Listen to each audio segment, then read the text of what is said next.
que están viendo ahorita mi pantalla. Espérenme un segundo.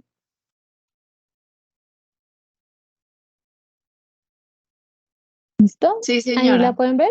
¿Sí? Sí, Sí, señora. señora. Listo. Sí, señora. Denme un segundo que aquí me está estorbando esto. Listo. ¿Listo? Bueno, entonces, antes de empezar con el CIFAS como tal, bueno, recordarles que estamos en la tarea 4. Vamos a mirar aquí la agenda del curso. Pues para que tengan claro como en qué estado estamos, ¿no? Entonces ya hemos pasado por la tarea 1, la tarea 2, la tarea 3 y estamos en este momento en la tarea 4. ¿Listo? Entonces esta tarea 4 dice que tenemos hasta el, el 11 de noviembre. ¿Listo? Lo que quiere decir que tenemos solo 5 días. Aquí también varios me han preguntado por qué les aparece como si el componente práctico ya estuviera casi que cerrado, como si se fuera a cerrar el 22, pero tranquilos, esa es una fecha como que se pone tentativa, no quiere decir que todos terminen su laboratorio el 22 o que todos tengan que entregar algo el 22, no. Entonces esa fecha es solo tentativa. Por lo tanto, nos queda esta tarea de ecología y la tarea final. ¿Listo? La tarea final que empieza el 23 y cierra el 6 de diciembre. Bueno, entonces, ¿esta tarea en qué consiste? Entonces, a diferencia de las otras tareas donde siempre tenemos un foro en el entorno de aprendizaje, en esta tarea no tenemos foro. ¿Por qué no tenemos foro? Porque es simplemente un cuestionario. Entonces, fíjense que aquí cuando entramos al entorno de evaluación, vamos a tarea 4, cuestionario de evaluación. Es muy importante que leamos esto. Entonces dicen que encuentran un cuestionario formado por 15 preguntas de selección múltiple respecto a la temática de ecología.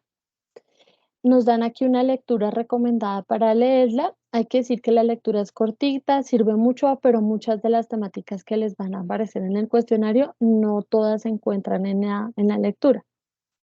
Y nos dicen que cuentan con 60 minutos y tienen 70 puntos este cuestionario. Entonces, antes de realizar el cuestionario, muy importante realizar el registro facial. Para este registro facial, tienen que tener un equipo con cámara celular o tablet o computador, y tienen que hacerlo con 72 horas de anticipación, que es lo que se demoran en decirles si sí está aprobado o no el registro facial. ¿Eso qué quiere decir? Que si la tarea vence el 11, tendrían que hacer el registro facial por tarde el 9. ¿Listo? Si ustedes hacen el registro facial el 10 o el 11, ya no pueden hacer ese cuestionario, o sea, ya lo perderían. Y pues siempre son 70 puntos. Entonces, primero hacen el registro, después descargan el plugin, ese es muy sencillito, y ya cuando ustedes están haciendo el cuestionario, ¿qué es lo que va a pasar? ¿O para qué hace la universidad esto? O sea, no lo hace por molestarlas, ni a nosotros, porque también es más trabajo para nosotros, sino porque lo que quiere la universidad es evitar el plagio, que se copien, etcétera. Entonces, con este registro facial y con el monitoreo de este plugin, va a estar revisando que ustedes no abran pestañas diferentes a la pestaña del cuestionario, que ustedes no bajen la mirada a un celular, que ustedes no tengan compañía, mejor dicho, que ustedes no puedan hacer lo que todos conocemos como trampa. Por eso se hace aquí. Entonces, es muy importante que hagan el registro. Si ustedes tienen algún problema con el registro, se tienen que comunicar con Soporte Campus o a esta línea de WhatsApp. ¿Listo? En caso de que yo no les pueda resolver su problema. O sea, siempre se dirigen primero a mí y si no solucionamos juntos eso, pues a alguna de las dos herramientas o bueno, de los dos acompañamientos. Aquí encuentran un tutorial. No les hago yo el tutorial porque es que a mí no me aparece igual que ustedes. Yo aquí tengo un cuadro de registro facial. Miren, aquí está mi cuadro de reconocimiento facial, pero simplemente como de revisión de sus actividades. En cambio a ustedes, ya les muestro, les aparece diferente. A ustedes les va a aparecer un recuadro que dice precisamente registro facial. Espérenme a ver si lo podemos ver. Si se fijan, este es como un entorno normal de un estudiante y en alguno de los recuadros de aquí abajo dice reconocimiento facial. Muy importante, esto lo hemos repetido, pero pues vale la pena volverlo a repetir, y es que si ustedes ya realizaron el registro facial para otro curso, no sé, el semestre pasado o en semestres anteriores, ustedes para otra prueba hicieron ese registro facial, no es necesario que lo vuelvan a hacer. ¿Listo? No, no pasa nada. Aquí en este tutorial también les explica cómo verificar que hicieron el registro facial bien. Entonces, si tienen alguna duda de ese reconocimiento facial, ahí en ese tutorial que simplemente está en el entorno de evaluación, cuando van a presentar. Si ustedes ya hicieron todo bien, tienen ya el registro facial bien y tienen también ya descargado el plugin, pueden intentar hacer su examen. Fíjense muy bien, esto cambió, antes no era así, pero ahora solo tenemos un intento, no tenemos más intentos. No es como el cuestionario de la tarea uno, que si tenían dos intentos, es en este intento, en este cuestionario, perdón, solo tienen uno, lo que quiere decir que tienen que estar muy preparados para este cuestionario. Por eso hice este CIPAS, para que repasáramos alguna de las temáticas que tiene el cuestionario. Bueno, no sé si de esto tengan alguna pregunta del registro facial, de cómo es todo el proceso. Sí, profesora, qué Sí, yo pena, tengo una yo la verdad no sé pregunta. cómo se realiza. Sí, bueno, entonces te voy a mostrar acá porque como te digo, yo no te puedo mostrar desde mi campus porque yo no soy estudiante. Pero si tú quieres, lo podemos hacer desde tu campus, si estás en un computador.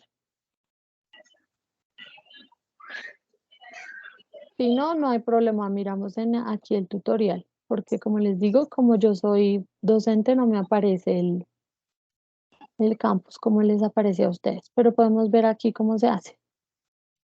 No, profe, es que estoy por celular, pero entonces un poquito ocupado, la verdad. Tranquilo, tranquilo. Entonces, fíjense que aquí les aparece el entorno normal, como si ustedes estuvieran les voy a cortar el audio. Entonces les aparece como si estuvieran en el entorno normal. Aquí abajito ustedes bajan en su entorno y van a encontrar una parte que dice reconocimiento facial. Fíjense en aquí abajo. Ahí le van a dar a enlace de registro, como les va a mostrar. Y simplemente pues van a tener en cuenta estas recomendaciones. Entonces, primero que tienen que estar súper bien ubicados en el centro de la cámara, que no estar como en la orillita ni que haya alguien detrás de ustedes. Eso es lo que les está explicando el video, que tengan una buena iluminación, que no tengan ni gafas, ni gorras, ni bufandas, que no permitan como que el programa verifique su rostro y que lo que les dije, que no haya nadie detrás de ustedes o a los lados o cerca. Y ya, y después simplemente toman la captura colocando su rostro ahí en el circulito y su nombre y sus datos en estas dos. Puede ser con su correo institucional o con su correo personal. Se toman aceptan los términos y condiciones y le dan capturar. Ya les voy a mostrar aquí el video cómo lo hace.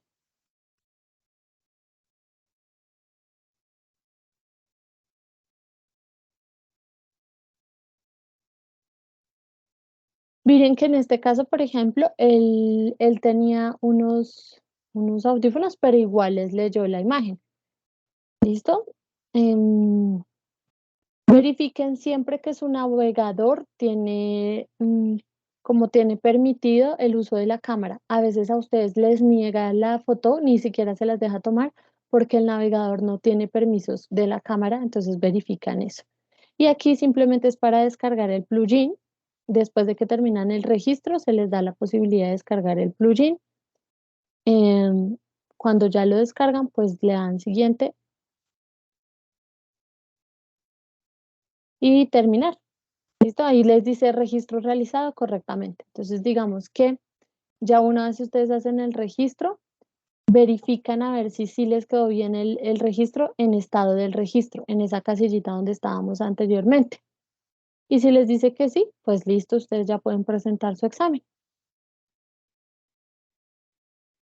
¿Listo? Eso es básicamente cómo realizar ese registro facial. Es bastante sencillo.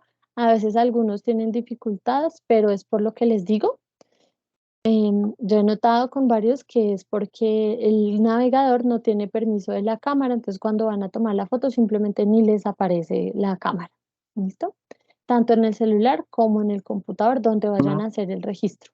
Dime, una pregunta, buenas dime. noches, tutor, ¿cómo Buenas estás? noches. En el momento de realizar el cuestionario o comenzar a realizarlo, perdón, en ese momento se activa o ahí en algún momento le pide a uno que activar la cámara o algo así para que comience el registro.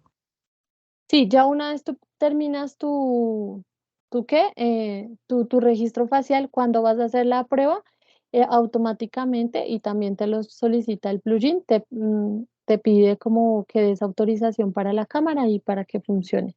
Pero sí, eso es como automático, apenas tú Ah, estás vale, haciendo el examen. Ujú. vale, gracias. Listo. ¿Alguna otra pregunta de esta parte?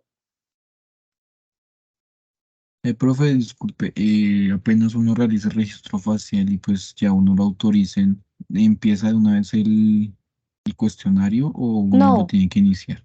No, tú lo inicias aquí donde dice comenzar intento. O sea, a mí me parece diferente, pero a ustedes les aparece aquí como comenzar intento o comenzar la prueba. O sea, apenas ustedes ven comenzar la prueba, ahí ya comienza el tiempo y el intento. Entonces recuerden que solo tienen un intento, por lo tanto, si ustedes dan como comenzar el intento, ya no pueden volver atrás, ya ese es el definitivo. Listo, aquí también está como por si tienen alguna duda, hay como una prueba de simulación. Es decir, si ustedes quieren saber cómo va a ser el examen, pues aquí hay una simulación antes del examen, ¿sí? No es que sea un intento, sino simplemente es cómo les va a aparecer. ¿Listo? Simplemente ustedes van a entrar ahí a visualizar el cuestionario y ahí desde ese momento comienza su intento. Entonces la recomendación es que si usted va a Vale, dar clic profe. en comenzar, esté preparado. Listo. ¿Alguna otra pregunta de esto? Bueno, igual cualquier inconveniente, ustedes me están diciendo, yo estaré ahí pendiente. Bueno, Profe, yo tengo una pregunta, qué pena. dime. Profe, ¿sea que no podemos tener apuntes en el momento de la evaluación? O sea, de hacer el cuestionario. Pues No sube nadie ni pagándole a uno por en arriba. teoría no, porque como les digo, el plugin, apenas ustedes bajan la mirada, me va a mandar a mí como un reporte. Sí, no es que les vaya a bloquear la prueba, sino que me va a mandar a mí, que soy su tutora, como vea, este estudiante estaba mirando algo abajo. Esa mascarita lo que uno va a necesitar. Pero no es que les vaya a bloquear el intento. Solo que me va a mostrar a mí que hubo como unas inconsistencias. ¿Sí? Ah, ok, profe, gracias. Listo. Bueno, Profe, entonces, buenas, ay, qué dime, pena, buenas profe, noches. una pregunta chiquitica. Es que no sé, por ejemplo, yo utilizo gafas, ¿no? Y su merced ahorita nos decía que tocaba pues sin gafas, sin gorra, ta, ta, ta. Es que el año pasado yo tuve un inconveniente pequeñito porque pues obviamente a la hora de registrarme pues es sin gafas, sin gorra, bueno. Sí, Pero pues obviamente a la hora de la prueba pues yo utilizo, pues yo tengo fórmula permanente. No sé si de pronto haya algún problema, pues me parece lógica la pregunta, pero es que ya tuve un pequeño inconveniente por ese lado. no hay problema porque el programa nos hace una distinción, o sea, sí va a arrojarme un reporte de que algo está raro, ¿no? O sea, me va a arrojar un reporte, pero no pasa nada porque yo al momento de entrar voy a ver que tú estás con gafas y que es por eso es el problema. Ay, alguien tiene el micrófono prendido. Ah, que tiene algodón. Ah, Creo que es John. ¿Listo? ¿Alguna otra pregunta? De las gafas no hay problema. O sea, yo ya después miro el intento y veo que tienes las gafas, entonces no hay problema. ¿Listo? Entonces, si no hay más preguntas de esta parte, me voy ahora sí a la temática. ¿Listo? Bueno, dame un segundo.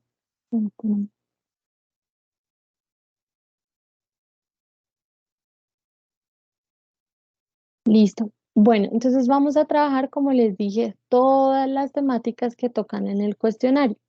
Ojo que es que cada uno tiene un cuestionario diferente, es decir, a cada uno le van a aparecer preguntas diferentes, pero pues yo intenté,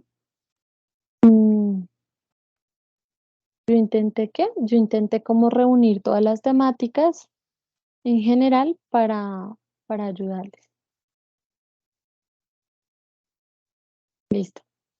Entonces, vamos a empezar, bueno, con qué es la ecología, ¿no? Pero no sé por qué esto no me aparece en pantalla completa. Bueno, pero espero que la estén viendo bien.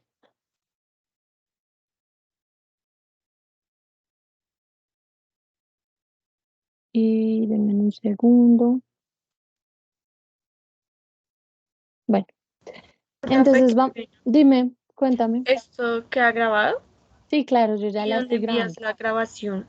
La estoy enviando al correo institucional, al correo interno, al grupo de Teams y al grupo de WhatsApp.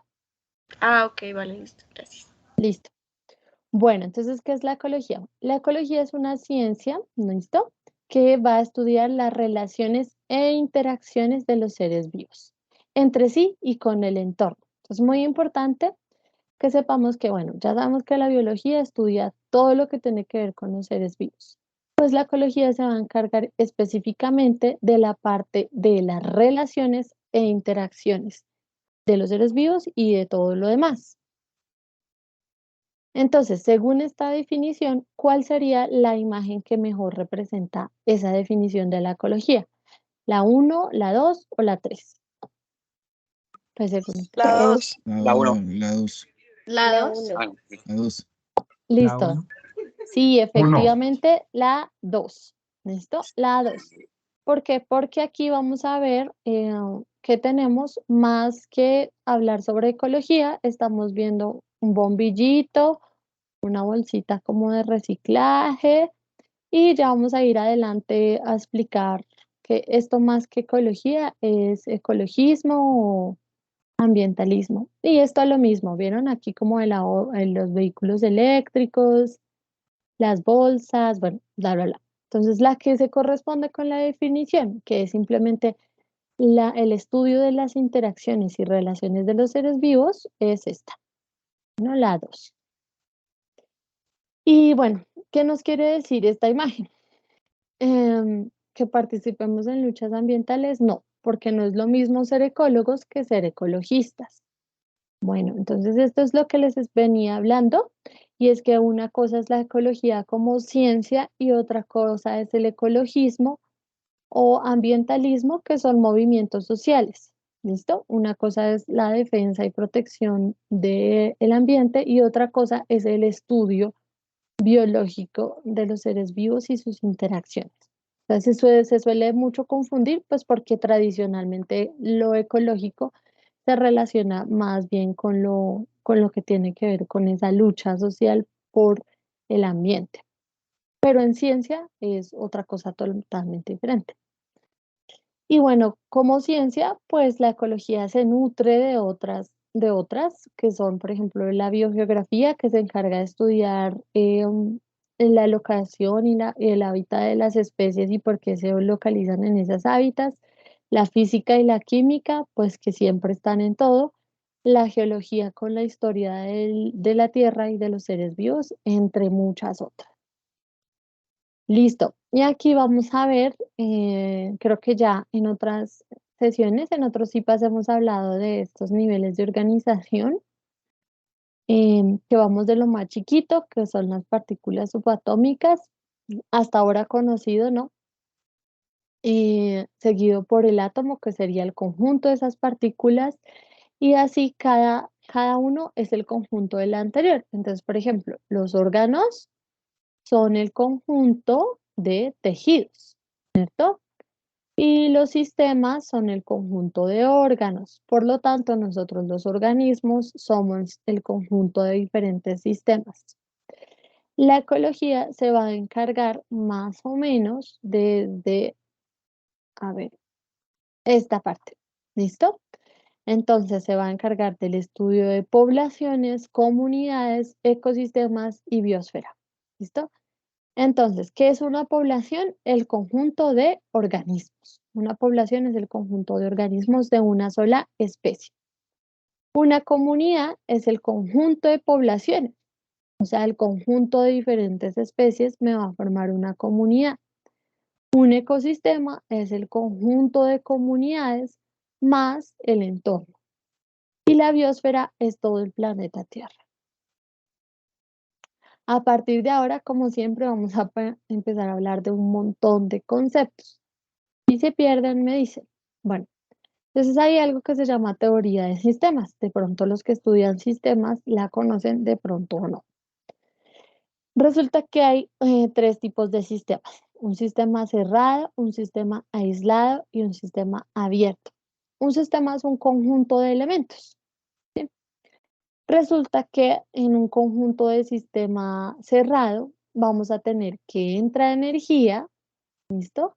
Y que sale energía, ¿listo? Pero la materia no puede salir ni puede entrar. ¿Listo? Es cerrado precisamente porque la materia no puede entrar ni puede salir.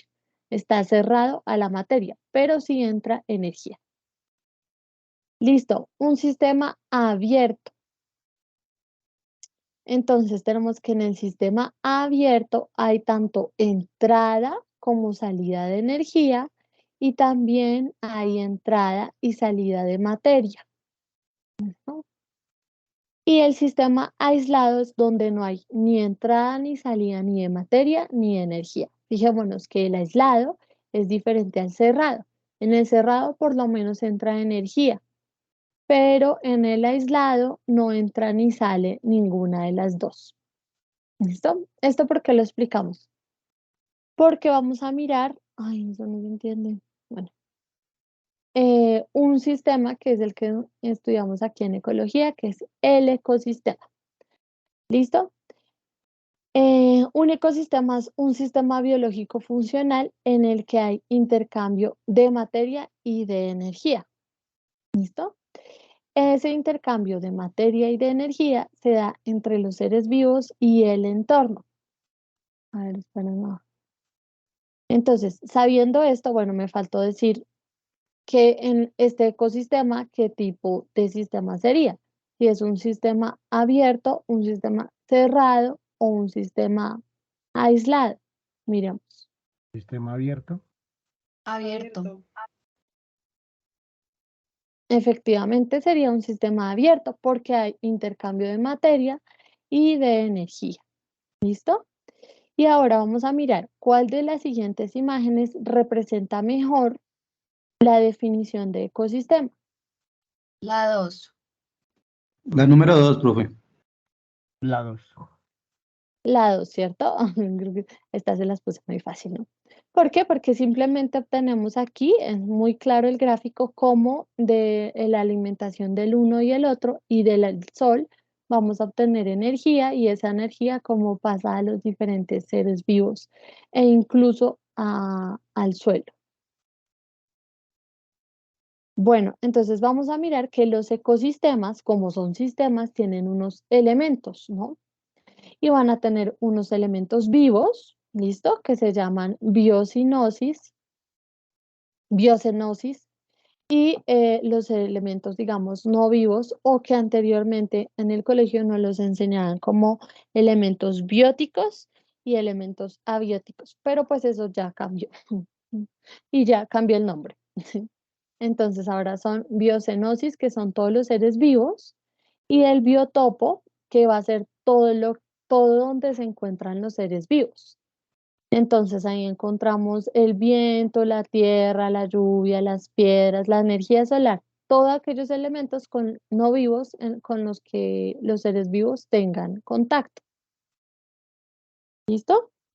Y vamos a ver otro concepto que es el de cadena trófica o cadena alimenticia.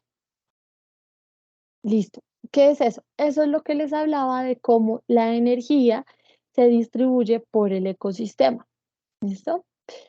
Entonces, resulta que el sol es nuestra principal fuente de energía. ¿Eso qué quiere decir? Que si no existiera el sol, pues todos los seres vivos desapareceríamos. ¿Por qué desapareceríamos? Porque el sol es una de las fuentes, digamos, alimenticias de los productores. ¿Quiénes son los productores? Todos los que hagan fotosíntesis. Entonces ahí tenemos las plantas. Sin el sol, las plantas no pueden producir oxígeno y sin el oxígeno, pues la mayoría de los seres vivos no sobreviviríamos. Pero aparte del oxígeno, las plantas y todos los productores primarios también son importantes porque son el primer eslabón, o sea, el primer elemento de esa cadena trófica. Cosa que si el primer elemento desaparece, desaparecen todos los demás. Entonces, tenemos nuestro solecito, aquí denominado energía luminosa. El solecito brinda energía mecánica, bueno, que va a ser transformada en energía química gracias a las plantas. Entonces, las plantas, digamos, se comen esa energía que nos da el sol, ¿cierto? Y por eso se llaman productores, ¿listo? Porque producen oxígeno. Entonces, todos los productores van a ser todos aquellos que hagan fotosíntesis. Recordemos que no solo las plantas realizan fotosíntesis, también existen bacterias y algunos protistas que realizan fotosíntesis, por lo tanto son productores primarios. Me perdonan mis tachones. ¿Quiénes van a seguir? Van a seguir los que se comen a las plantas o a esos productores primarios, que se llaman consumidores. Son consumidores porque ellos no producen nada, lo que hacen es comer. ¿Listo? Son primarios porque se consumen la fuente primaria, que son las plantas o los organismos fotosintéticos. Entonces, ¿quiénes son estos? La mayoría de los herbívoros, ¿no? Entonces tenemos hormigas, muchos insectos y algunos mamíferos y reptiles que son herbívoros, ¿listo? O sea, que se comen las plantas. Posteriormente tendríamos los consumidores secundarios, que son secundarios simplemente porque se comen a los primarios. Entonces tendríamos ahí a la mayoría de los organismos que son insectívoros. Entonces, por ejemplo, las ranas comen mosquitas, ¿no? Las aves comen varios insectos, algunos roedores también comen insectos, ¿listo? Todos aquellos que se alimenten de los consumidores primarios, o sea, que se alimenten de los vegetarianos, van a ser consumidores secundarios. Los consumidores terciarios van a ser aquellos que se comen a los secundarios. Entonces, por lo general, aquí ya vamos a empezar a encontrar omnívoros y carnívoros. Entonces, por ejemplo, las serpientes se comen a todos estos. Las serpientes pueden comer ranas, pueden comer aves, pueden comer roedores, pueden comer diferentes organismos vivos, o sea que son carnívoros, por eso son consumidores terciarios. Y los consumidores cuaternarios, que en teoría son los últimos de la cadena trófica, son aquellos que se comen a los consumidores terciarios y a todos los demás. Y aparte también se identifican los consumidores cuaternarios porque no hay ningún organismo que se los coma hechos. Es como el final. Entonces, no sé, una águila arpía, bueno, a excepción de nosotros, no hay ningún otro organismo que se lo coma. O sea, ella es el fin de esa cadena. Entonces, sería un consumidor cuaternario. ¿Listo? Por eso se llama cadena, porque el proceso va en cadena. Trófica quiere decir alimento o también se le puede decir cadena alimenticia. Esa es una cosita que vamos a ver de ahí. La segunda cosita que vamos a ver es la pérdida de energía. Miren aquí donde dice calorías. Si se fijan que, digamos que el cálculo dice que, bueno, vamos a iniciar con 20.000 kilocalorías que vienen de la energía del sol y que son almacenadas por los productores. Resulta que cuando los consumidores primarios, o sea, los herbívoros, se comen estos productores, va a haber una pérdida de energía del 10%. ¿Listo? O sea que de 20.000 se pasa a 2.000 calorías. Hubo una pérdida de energía y en cada eslabón va a haber una pérdida de esas energías hasta el último nivel. ¿Por qué pasa esto? Porque como dijimos, esto es un sistema abierto, entonces hay entrada y salida de energía. Aquí entra una cantidad de energía en forma de energía lumínica, ¿no es cierto? Y esa energía se va a ir perdiendo a través de la cadena trófica. ¿Cómo se pierde? O sea, ¿dónde está esa energía? Porque si no lo sabían, yo creo que lo han escuchado, la energía ni la materia se destruye, ni se regenera, ni nada de eso. No existe la destrucción de la materia y de la energía. Solo se Entonces, ¿qué? transforma. Exactamente, la energía se transforma. ¿Qué pasó entonces con esta energía que estamos perdiendo en la cadena trófica? Fíjense en estas flechitas. Si ven que dice que el calor, pues resulta que la energía que se está perdiendo en una forma de energía que se llama calor. El calor es una forma de energía, son los infrarrojos, ¿listo? Esa es una forma de energía, entonces la energía que estamos perdiendo se va en forma de calor, ¿listo? Del calor que los seres vivos generamos. Listo, muy importante. Estos seres vivos todos se van a morir, ¿no? Porque si hay algo, pero una verdad es que todos los seres vivos morimos. ¿Listo? ¿Qué pasa con esos seres vivos que se mueren constantemente? Pues esos seres vivos que son materia no se va a perder. ¿Quién va a aprovechar la materia en descomposición o los seres vivos que están muertos? Unos otros organismos que se llaman descomponedores, los muy importantes. Sin estos organismos que se llaman descomponedores, los seres vivos que nos estamos muriendo todo el tiempo, pues estaríamos reuniendo un montón de materias, estaríamos como en una montaña de muertos, ¿no es cierto? Porque ¿quién se comería a esos muertos? Pues los que se lo comen son los descomponedores que al igual que todos los otros seres vivos también liberan energía en forma de calor. ¿Listo? ¿Quiénes son descomponedores? ¿Quiénes son estos organismos que se encargan de comerse a los muertos? Bueno, tenemos varios, pero principalmente los protagonistas son los hongos y las bacterias.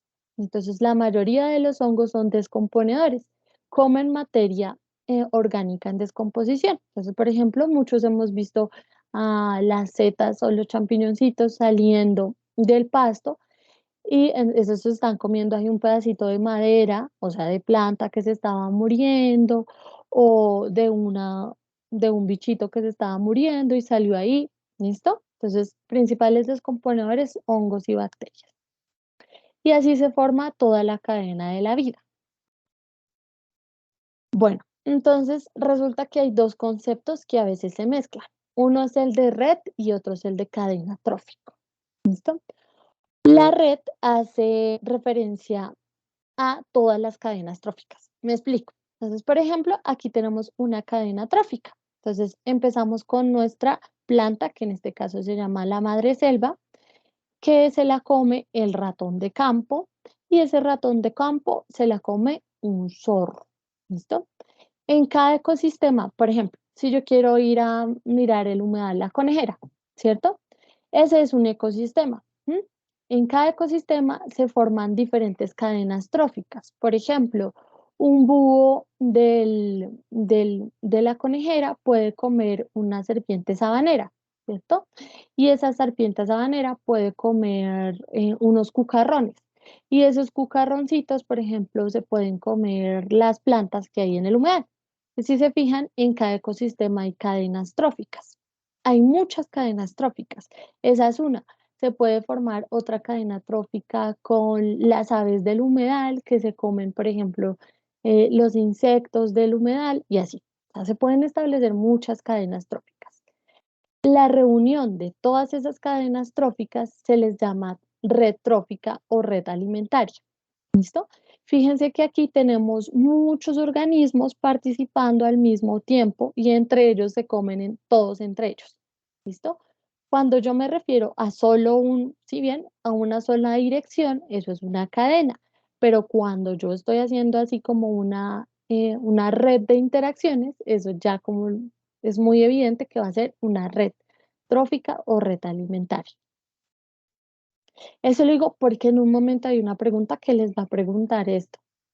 Listo. Entonces vamos a mirar cuál es el orden de esta cadena alimenticia.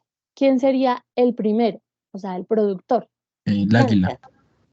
La planta, las Las florecitas. plantas. Las plantas. Recordemos productores, todas las plantas y organismos fotosintéticos.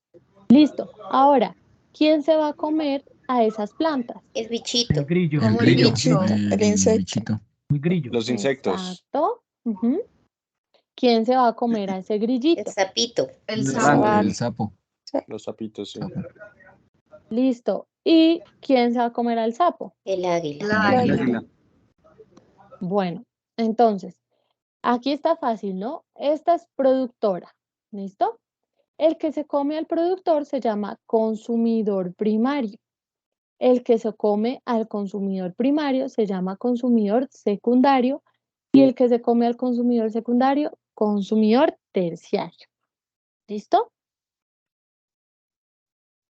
En esta cadena trófica, ¿quién es el consumidor primario, consumidor secundario y productor? Entonces, empezamos con ¿quién es el productor?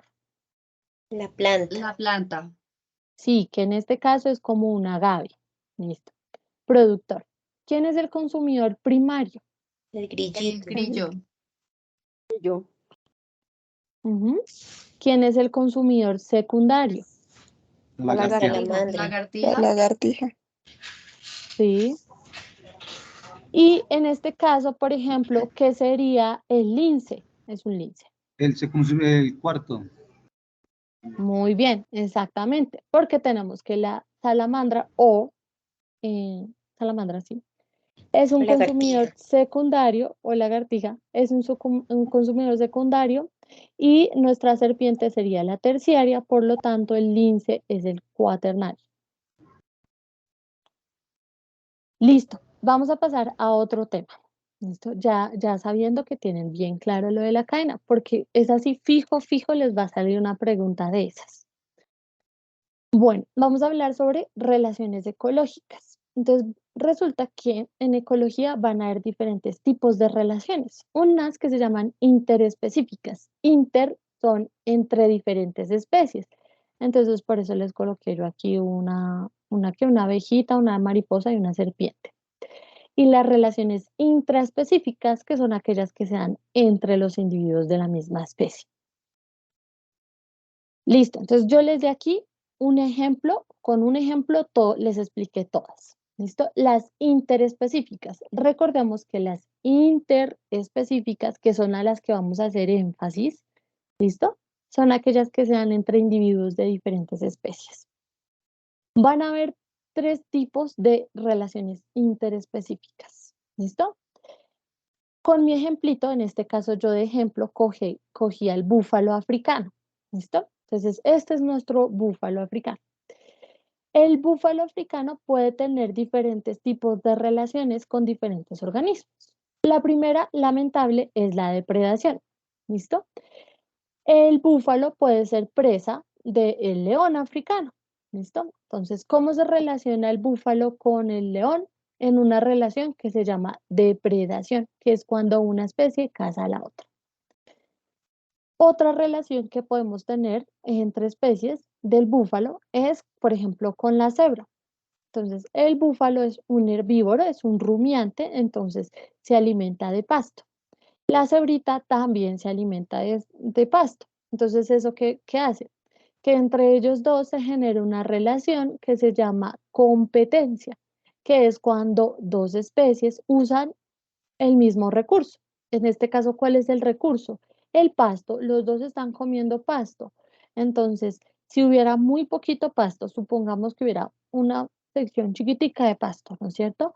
Estas dos especies que comen lo mismo tendrían que entrar a competir por ese recurso que es el pasto. Nuestro tercer tipo de relación es la simbiosis. ¿Listo? Entonces, aquí tenemos unos, ay, se me olvidó el nombre de estos pajaritos. Bueno, estos pajaritos resulta que tienen una relación especial con este búfalo. En este caso, estos Soy pajaritos, garrapatero, ¿no? bueno, digámosles garrapateros, pero no, en África tienen otro nombre. ¿Sí? Esos garrapateros se comen, como lo dice el nombre, las garrapatas de los búfalos, ¿cierto? Entonces, entre ellos se genera una relación especial. Esa relación puede ser que los dos se beneficien, que uno se beneficie del otro no, o que los dos les dé igual, ¿sí? O sea, que ni se beneficien, ni ganen, ni pierden. A esa relación especial, ¿listo? Le vamos a llamar simbiosis, ¿listo? En esa simbiosis, como les digo, pueden perder, pueden ganar ambos o pueden ni perder ni ganar, ¿listo? Entonces, estas son las tres tipos de relaciones que tenemos entre las diferentes especies. Puede ser depredación, competencia o simbiosis. Listo. Vamos a diferenciar los tipos de simbiosis. Recordemos que la simbiosis es esa relación especial en la que ambos pueden o ganar o perder. Vamos a empezar con la primera. La primera se llama mutualismo. Como lo dice su nombre, es mutuo. Vamos a ver un ejemplo. Las florecitas, ¿cierto? Necesitan ser polinizadas. Y resulta que las abejitas van a llegar a ayudar a las florecitas a ser polinizadas. ¿Cómo se ayuda? Entonces, la florecita tiene algo que se llama polen, ¿no es cierto? El polen es, digamos que la parte masculina de la flor. Entonces, para reproducirse, la planta, pues como sabemos, no se mueve, ¿no? Entonces, resulta que necesita a alguien que le mueva esos órganos masculinos a otra florecita que sea femenina para que se pueda reproducir. ¿Quiénes hacen eso? Las abejas, que van muy contentas hacia la florecita, se llevan el polen, o sea, se llevan los masculinos y después van a otra florecita que es femenina y le llevan la parte masculina y se reproduce ahí la planta, ¿no? Pues ahí la planta ganó, ¿cierto? ¿Y qué ganó la abejita? Pues resulta que la planta, para atraer a sus polinizadores, genera algo que se llama néctar. ¿Listo? El néctar es una sustancia azucarada, principalmente fructosa. Entonces la abejita llega a la flor, se le pega todo el polen, pero ella, mientras se le pega ahí todo el polen, está súper feliz comiendo néctar. Entonces, en el mutualismo, las dos ganan. ¿Listo? En este caso, tanto la flor como la abeja ganan. ¿Listo? La flor se reproduce y la abeja come. Entonces, en el mutualismo, las dos ganan. Otra es el comensalismo. ¿Listo? Yo sé que aquí está en inglés, pero yo sé las comensalismo. ¿Listo? Listo. Entonces, en el comensalismo tenemos, por ejemplo, una ballena. Entonces, a las ballenas resulta que a veces pues ellas comen, ¿no es cierto?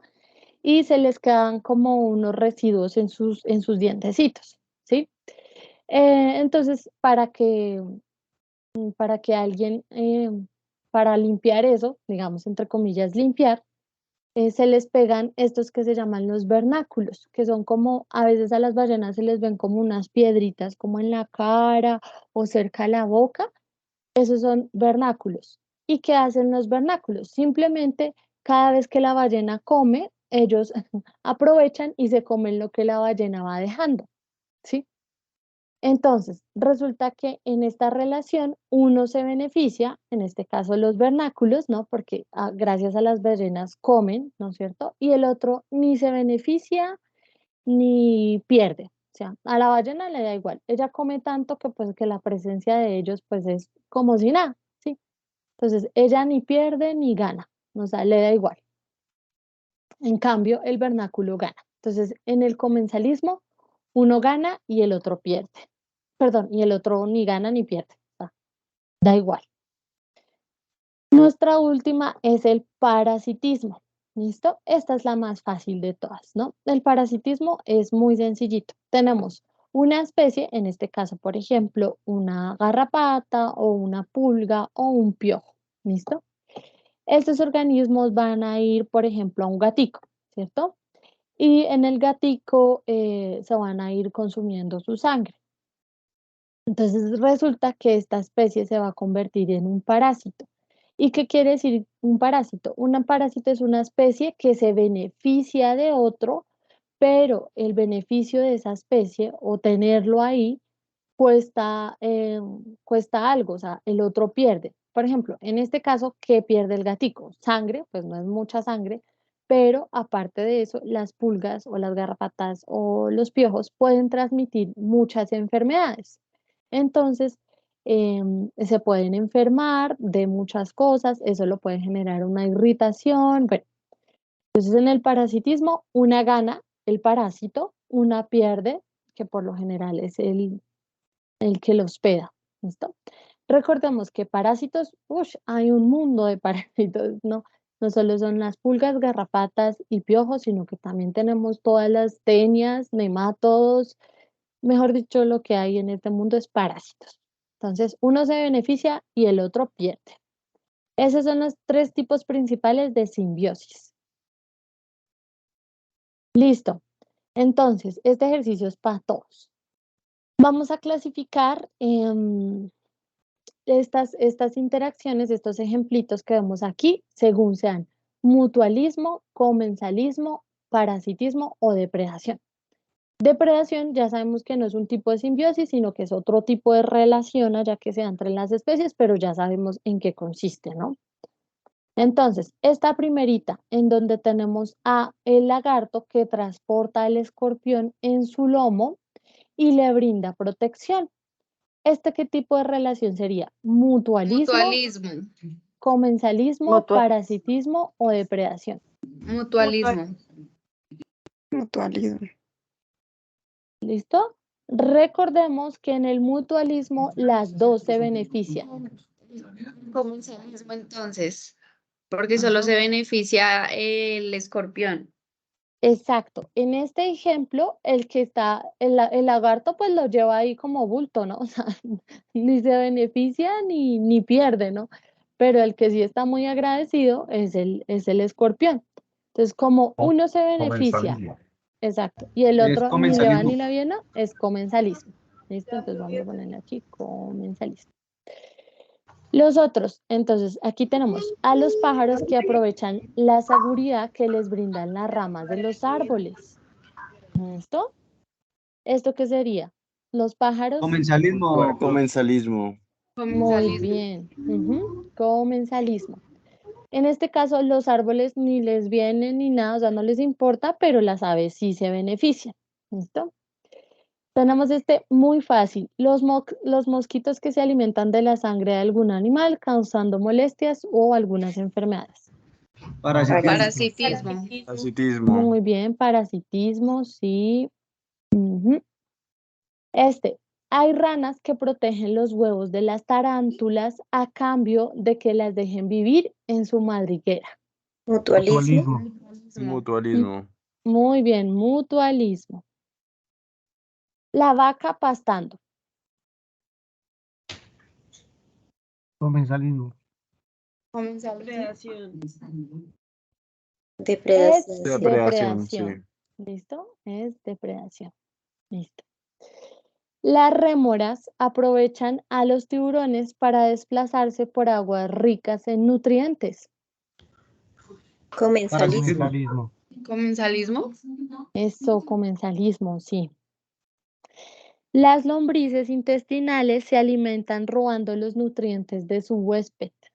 Parasitismo. Parasitismo, muy bien. Los leones cazan a sus presas gracias a su velocidad y fuerza. Depredación. Depredación.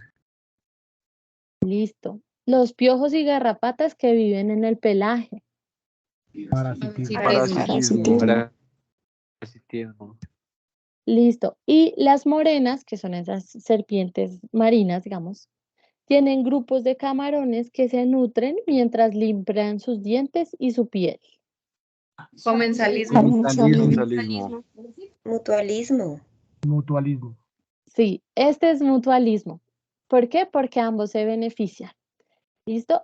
la morena le limpian sus dientecitos, evitándole caries y demás problemas dentales, mientras los otros comen felices. ¿Listo? Este es Pero, profe, mutualismo. sí es mutualismo, porque en el ejemplo anterior, el que le limpiaba los dientes a la ballena sí era comensalismo.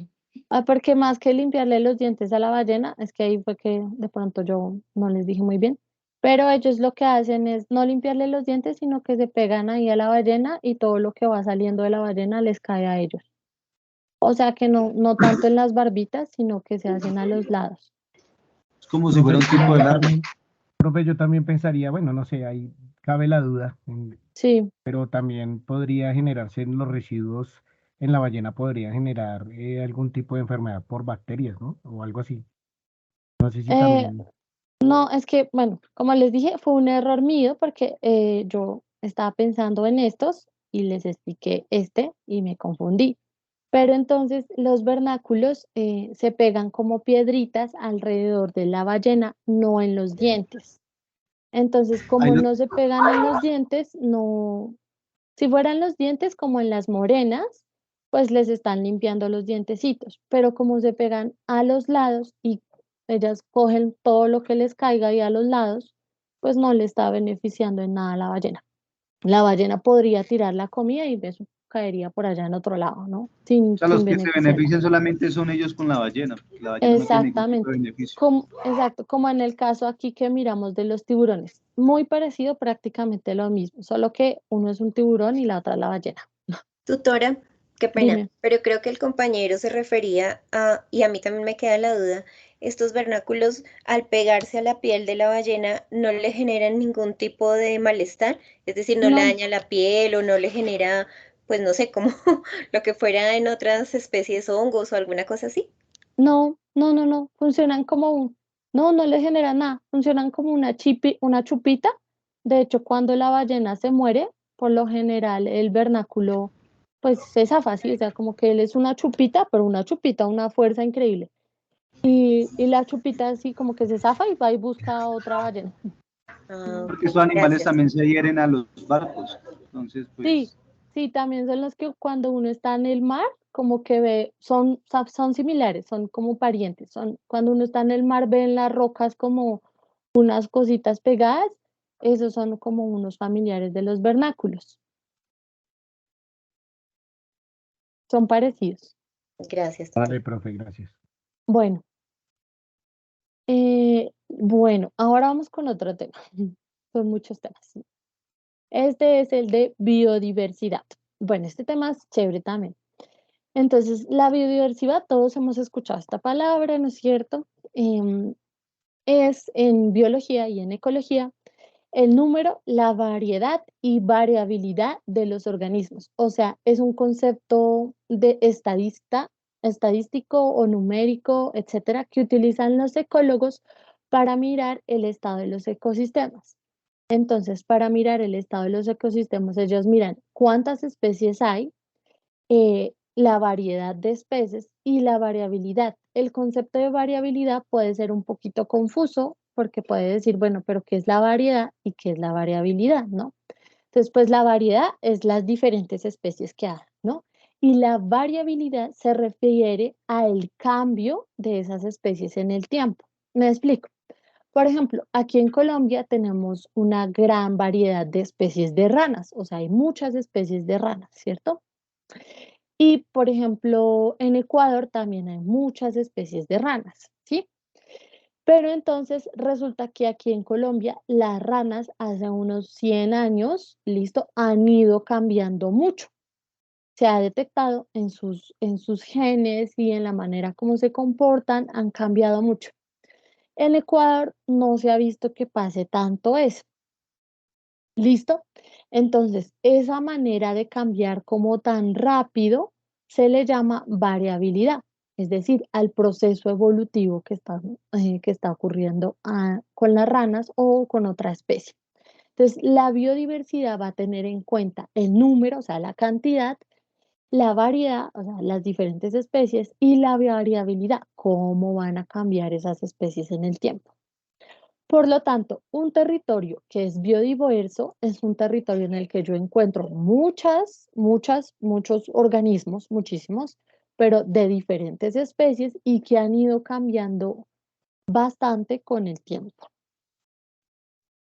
Entonces, miremos este ejemplo para que ustedes la cojan.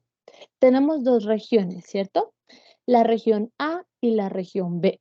¿Listo? En la región B tenemos 3 sitios. Fijémonos que en los 3 sitios tenemos en el sitio 1 4 organismos. Esos 4 organismos son de 4 especies diferentes. ¿Listo? En el sitio 2 también hay 4 organismos. En el sitio 3 también hay 4 organismos de 4 especies diferentes. ¿Listo? Esta es la región A. La región B. En la región B tenemos 4 organismos, igual la misma cantidad, de 4 especies diferentes. ¿Listo? En el sitio 2 tenemos igual 4 organismos, pero de diferente especie a la del sitio 1. Y las del sitio 3 también 4 individuos, pero de diferentes especies a los sitios anteriores. ¿Ustedes cuál creerían que es la región más biodiversa? ¿La región A La región B. B. o La la? región B. Exactamente. ¿Listo? ¿Por qué la región B? Porque tiene mayor cantidad de especies, porque digamos en la región A hay varios sitios con 4 organismos, pero son los mismos. En cambio en la región B pues hay la misma cantidad de organismos, pero son de diferentes especies. Exacto, muy bien. Por eso la región B es nuestra región más biodiversa.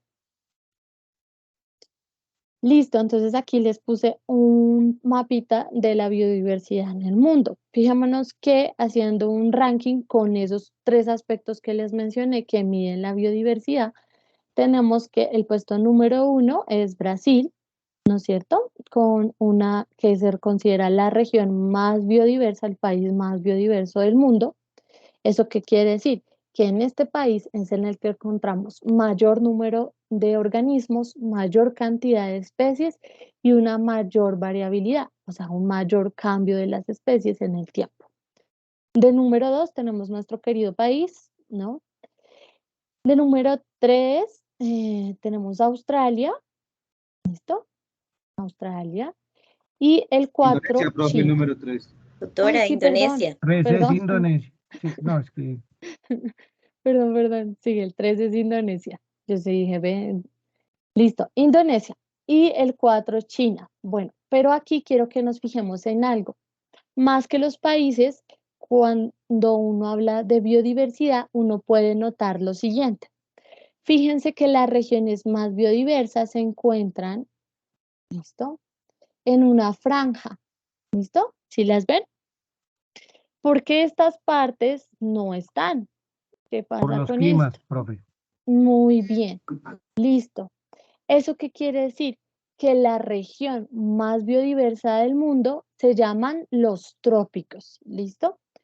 Los trópicos son precisamente si uno pasara por la mitad del mapa mundi o del planeta Tierra, que a esa línea de la mitad le llamamos la línea del Ecuador.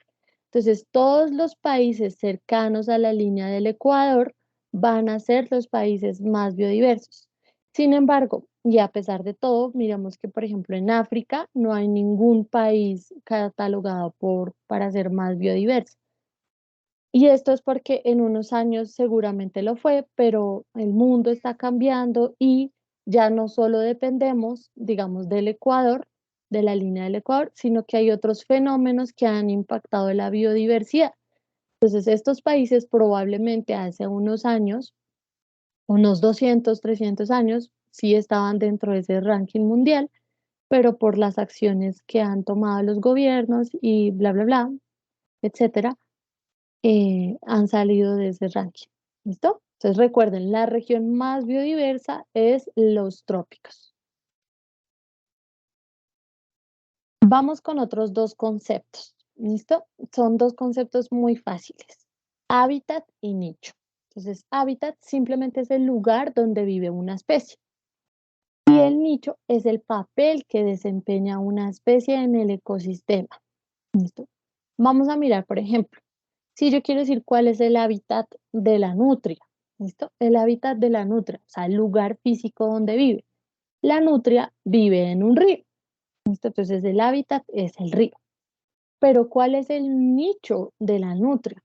Pues la nutria, como ya dijimos, como es el papel que desempeña en un ecosistema, va a tener diferentes nichos o diferentes profesiones. La nutria se va a encargar de controlar la población de peces porque se alimenta de peces. También se puede alimentar de serpientes, entonces su labor también es encargarse de controlar ahí las poblaciones de peces, serpientes, ranas, roedores y crustáceos. Entonces la profesión o el nicho de la nutria es de lo que se va a encargar. Por ejemplo, ¿cuál es el hábitat y nicho de esta abejita? El hábitat puede ser una pradera. Las flores. ¿Ustedes han visto dónde duermen dónde habitan las abejas? En los En el panales. panal. Ajá, en los panales. ¿Listo? ¿Listo? Y ahora el nicho. Polinizadores. Transportar el polen y polinizar. Exactamente. Son polinizadores. Esa es la profesión, o sea, la misión de la abeja en el ecosistema. Digamos, la más general. Eso porque, bueno, sí, aparte de polinizadores, también generan polen. Entonces, eso también hace parte de su nicho. No generan, diré, miel. Eso es tutora, pero digamos que ahí en ese Dime. caso ellas sí generan miel, pero digamos que no la consumen sino ellas y nosotros lo consumimos ya por un proceso más mecánico donde intervenimos nosotros. Ya por eso no sería como su nicho o su profesión. No, sí, sigue siendo su profesión porque la miel que nosotros consumimos sigue siendo producida por las abejas. Ajá. Solo Solo que que ella metaboliza el néctar, ¿cierto, profe? Sí, más o menos. exactamente, exactamente. Es decir, la miel que consumimos nosotros y que ellas también consumen para sus crías y que bla, bla, bla, toda esa miel es producida por las abejas, solo que nosotros los seres humanos ideamos unos recipientes para encerrarlas y que ellas producieran ahí su miel y nosotros coger de esa miel. Pero la profesión sigue siendo la misma, que es producir miel, Ok, así gracias. sea para nosotros o para sus crías. Ah, perfecto, gracias. Bueno. Listo. Y polinizadoras, que es que ellas llevan el polen de una florecita a otra, como ya vimos en los ejemplos anteriores. Ahora, un concepto que es un poquito complicado, que se llama sucesión ecológica. Entonces, de pronto le salga una pregunta de esto, de pronto no, porque se lee como dos. Entonces, una sucesión ecológica es cómo cambian los ecosistemas. Como nosotros sabemos, todo en el universo cambia. ¿Listo? Los ecosistemas también cambian y a ese cambio se le llama sucesión ecológica. Entonces, pueden haber dos tipos de sucesión. Una sucesión primaria, ¿listo? Ya les muestro, a ver aquí si se ve bien. Listo. Y una sucesión secundaria. La sucesión primaria, como le dice su nombre, es como se originó al principio de los tiempos el ecosistema. ¿Listo? Entonces, ya se sabe cómo se da esa evolución del ecosistema. Se sabe que, bueno, que al principio había una roca, ¿sí? Que con diferentes fenómenos ambientales, ya sea el mar, ya sean los vientos, ya sean, etcétera, empezaron a llevar, el viento, por ejemplo, empezó a traer semillitas de algunas plantas, algunos hongos, algunas bacterias, y ahí se fueron generando unos pastizales que fueron creciendo y con el viento también empezaron a llegar semillas de algunos arbustos y esos arbustos generaron después un bosque y posteriormente generaron una comunidad vegetal y animal. Pero esto, como todo, se demora miles de años, ¿listo? En este caso, miles de años, ¿listo? Entonces, fijámonos cómo es el proceso, despacio y lento. Ahora, la sucesión secundaria. En la sucesión secundaria ocurre un evento catastrófico que posteriormente con el tiempo da paso a un ecosistema. ¿Cuáles son eventos catastróficos? Por ejemplo, una quema, la deforestación, O sea, puede ser una quema intencionada o puede ser una quema, bueno, no tan intencionada. Es decir, por ejemplo, que se haya dejado un vidrio ahí, entonces se haya generado fuego. Pero Un también rayo. o un rayo o por altas temperaturas. Porque hay veces que, como por el calentamiento global, estamos en altas temperaturas y se genera un incendio debido al calor y a la madera de las plantas.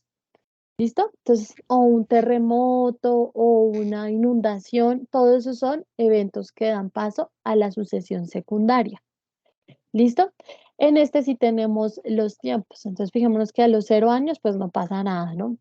De 1 a 2 años, algunas planticas se van regenerando. Ya a los 4 años encontramos unos pequeños arbustos y herbáceas ya de 5 a 150 años, dependiendo de los suelos del ecosistema, se va a poder generar un bosque, digamos, ¿no?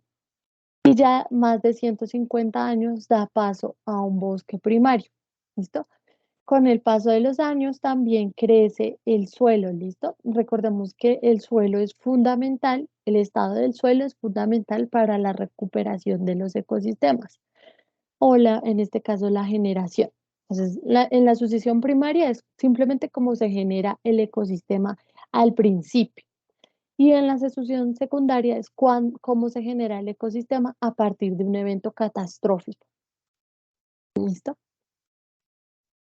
Y vamos con nuestra última temática, que son problemas ambientales, que es por eso hoy en día, digamos, se confunde la ecología con el ecologismo. La ecología sí se ha encargado de estudiar los problemas ambientales, pero no se encarga tanto del tema social, es decir, la ecología no es que diga, no, estamos haciendo mucho daño, sino que muestra la evidencia que se tiene gracias a los estudios de las relaciones entre las especies y entre todo el entorno. Entonces resulta que gracias a esto sabemos de diferentes problemáticas ambientales, es decir, de diferentes problemáticas que han afectado las relaciones entre las especies. Yo ahí les coloqué un memito de si yo cuido del ambiente, ¿quién cuida la otra mitad? Y es porque en los medios y en todo lado le llaman medio ambiente, pero pues no es medio, es ambiente, ¿listo? Porque no está a la mitad y porque nosotros no es un medio, sino que el ambiente es todo lo que en lo que estamos, ¿listo? Y existen 3 tipos de problemas ambientales. El primero es cambio climático, el segundo es la contaminación y el tercero es degradación de los ecosistemas. ¿Listo? Fijémonos, todos hemos sido testigos del cambio climático, no hay nada más evidente que el cambio climático. Por ejemplo, ahora todos hemos vivido el intenso invierno en Bogotá y algunas mañanas súper soleadas. Eso hace claro ejemplo al cambio climático. La contaminación, bueno, todos hemos también visto la contaminación de las ciudades. Si uno se para en Monserrate a las 7 de la mañana se dará cuenta. Y la degradación de los ecosistemas, creo que todos hemos escuchado a nuestros abuelos y generaciones anteriores cómo se han dado cuenta que una laguna que existía ya no existe, un bosque que existía ya no existe. Listo. Entonces, vamos a ver el primero, a explicar esto en qué consiste, ¿no? Entonces, el primero es el cambio climático. Entonces, el cambio climático va a hacer referencia a eso, a todos los cambios que se han dado en la temperatura a nivel global. Entonces, hay diferentes tipos de cambio climático. Hay las olas invernales, por ejemplo, las heladas, ¿listo? Que conocemos, por ejemplo, aquí en la sabana y se conocen mucho las heladas, que eran fenómenos que antes no sucedían tanto. Y el más común o el que más conocemos dentro del cambio climático es el calentamiento global. Pero el calentamiento global solo es un tipo de cambio climático, ¿no? Y bueno, ¿qué pasa con ese calentamiento global? Eso que no entiendo eso por qué. Entonces, resulta que el calentamiento global se los voy a explicar. Nosotros recibimos la luz solar, ¿cierto? esa luz solar llega a nuestra tierra, es consumida por las plantitas y entra a la cadena alimenticia, como ya lo hemos visto, ¿cierto? Y se libera de la cadena alimenticia, fijémonos, en forma de calor, o sea, de la tierra sale en forma de calor. En teoría, si todo andara bien. ¿Qué es lo que sucede? Que hace unos años, ¿listo? Entonces esta grafiquita que tenemos aquí hace referencia a la liberación de algunos gases, por ejemplo el CO2 o ozono, o, bueno, de diferentes gases, ¿listo? Entonces si se fijan aquí, dice de 100 años para atrás, cómo ha ido como aumentando, ¿no? O sea, a los 10.000 años, hace 10.000 años, el nivel de estos gases era muy era muy bajito. A partir del surgimiento de la agricultura, aumentó bastante la liberación de estos gases, bueno, y por lo tanto aumentó la temperatura, ¿listo? Y vemos cómo la temperatura se mantuvo más o menos estable hasta, hasta nuestros días, que ha ido aumentando de a poco, pero exponencialmente. Listo. Entonces, ¿qué fue lo que pasó? Resulta que nosotros, a partir de la agricultura y posteriormente con la revolución industrial, empezamos a generar unos gases que se llaman gases de efecto invernadero. Entonces, esos gases son, por ejemplo, el CO2. Listo, el CO2, el dióxido de nitrógeno también, bueno, diferentes gases. ¿Qué es lo que pasa? Que entonces el sol llega a las plantas, ¿cierto? Se consumen las plantas, pasa por toda la cadena alimenticia y sale la energía en forma de calor. Pues resulta que estas moléculas o estos gases de efecto invernadero funcionan como pepitas con las que los rayos de calor chocan y vuelven a la Tierra. O sea que lo que debería pasar naturalmente, que es que el calor salga de la Tierra y se disipe por todo el universo, es que al tener muchas moléculas de gas en la atmósfera, esas moléculas de gas no dejan que el calor salga de la Tierra, sino que hacen que choquen contra ellas y se devuelvan a la Tierra. Entonces se devuelven a la Tierra, vuelven y chocan y se devuelven, vuelven y chocan y se devuelven. Entonces, ese calor no sale, sino que se queda dentro de de la atmósfera y por eso se genera el calentamiento global. ¿Listo? Porque a partir de la agricultura hubo ese cambio tan brutal de la temperatura. Bueno, porque muchas de las prácticas humanas tienen como consecuencia la liberación de esos gases de efecto invernadero. Pero resulta que la agricultura lo que hizo fue desplazar las especies naturales de plantas que habían. Entonces, al desplazar esas plantas que generaban una función como absorber ese dióxido de carbono, que es el que genera el calentamiento global, como ya no habían esas plantas porque las desplazaron las de la agricultura, pues eso hizo que aumentara la temperatura porque ya habían mayor cantidad de dióxido de carbono en la atmósfera. Entonces espero más o menos que entiendan por qué se genera ese calor. ¿Listo? Y porque a través de los años lo que se proyecta es que siga aumentando la temperatura. Nuestro segundo tipo de problema ambiental es la contaminación. Entonces, la contaminación es el proceso mediante el cual un ecosistema es invadido por una sustancia o un elemento que no es propio del ecosistema. ¿Listo? Entonces, los contaminantes pueden ser biológicos, por ejemplo, en un ecosistema X llega una bacteria o un virus que no es propio del ecosistema como tal. Cuando llega ese contaminante biológico, que puede ser un virus o una bacteria, pues acaba con todo lo que hay ahí.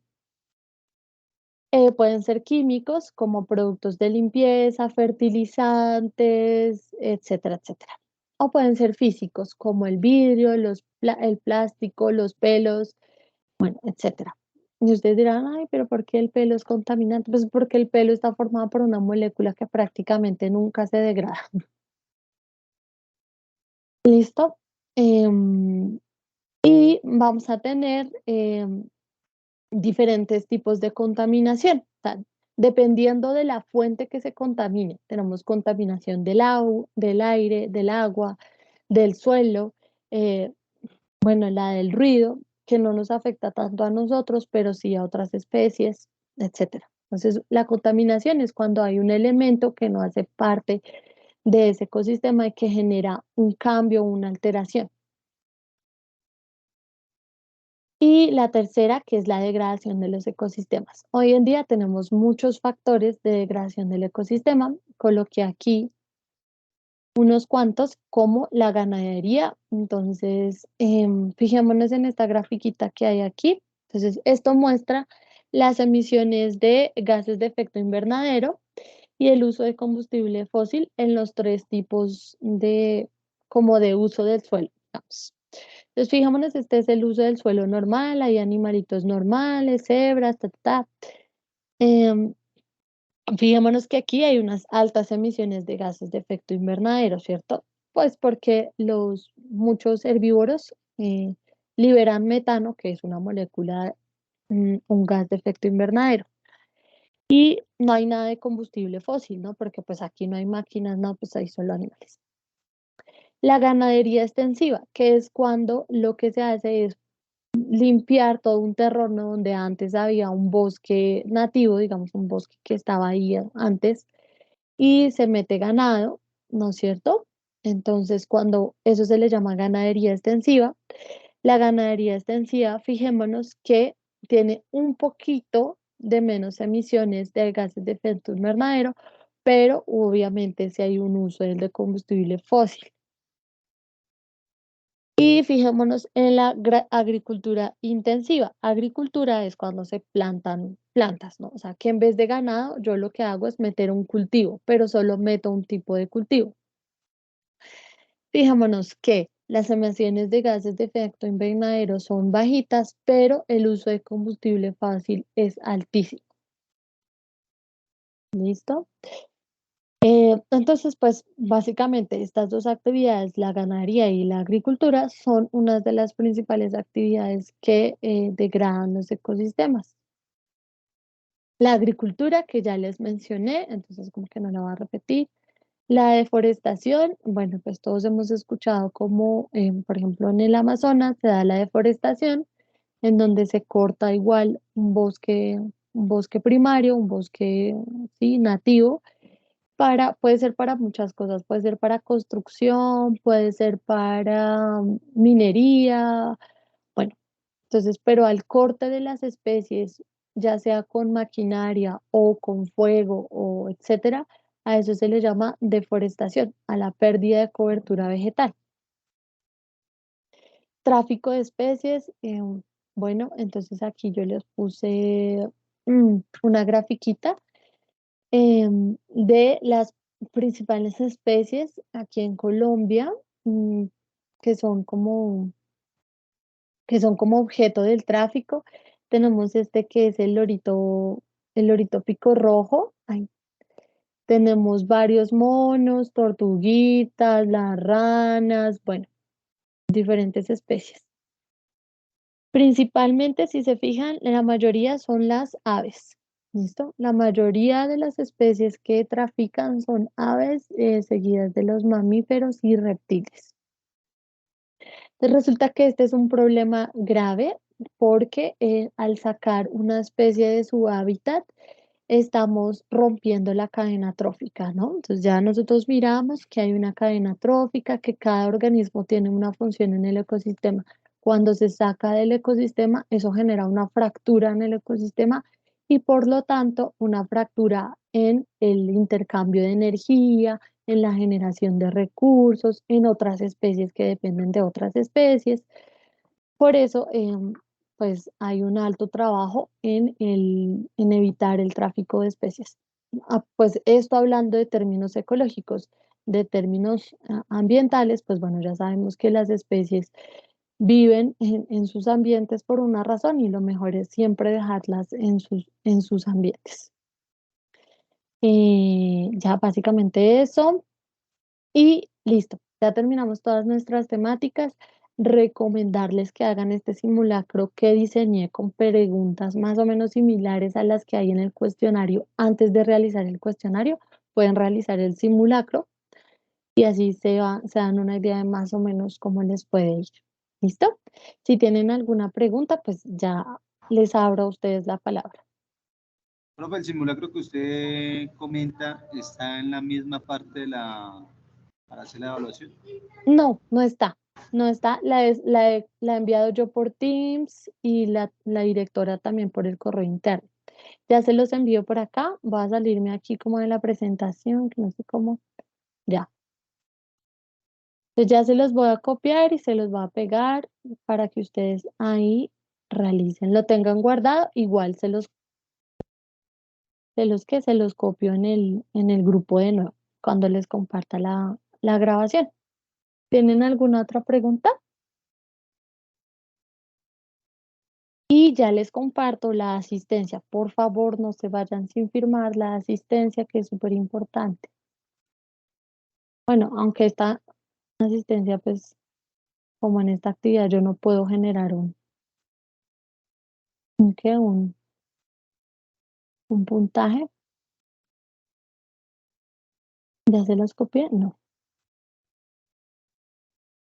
¿Listo? Si no tienen ninguna pregunta, solo me queda desearles que les vaya muy bien. Estuvo muy claro, doctora, muchísimas gracias. No, con mucho gusto. Muchas gracias, Muchas doctora gracias, Karen. profe. Muchas gracias, profesora. Muchas Que gracias. tengan una excelente noche. Muchas gracias por todo. Bueno, ahí les dejo la asistencia. Muchas Yo veré gracias. que les vaya muy, muy bien. Cualquier cosita, problema que tengan, me avisan. ¿Listo?